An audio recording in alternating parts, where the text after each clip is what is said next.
Boss, hi ka naman, boss. Hello po.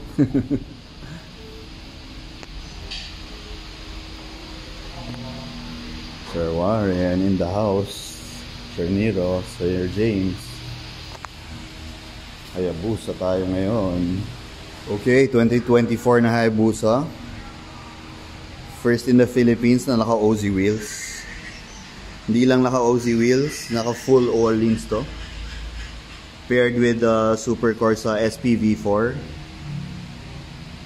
all-ins FGRT, RD Moto protection parts, frame sliders. Naka Yoshimura rin to na radiator guard. Ayan, ang ganda ng ganda ng details. Naka domino na grips. Nag-start kami na ito, exhaust lang dapat papalitan namin eh. Etong exhaust lang muna dapat eh. Pero ayun, nadagdagan ng all-ins. Yan, kumikinang-kinang oh. Lalo na yung wheels oh. Dang. Meron pa tayong isang stock. Naka JL Designs na tail tidy. Linis ng likod, linis ang puwet na ito.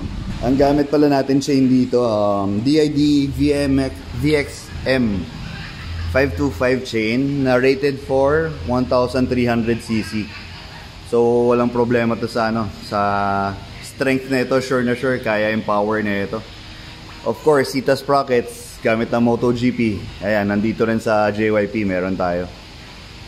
Sita, made in Italy. SP tires available. Dami natin tires ngayon. Simpleng build pero bastos. Ayan, walk around lang tayo. One of a kind na Hayabusa. Alright.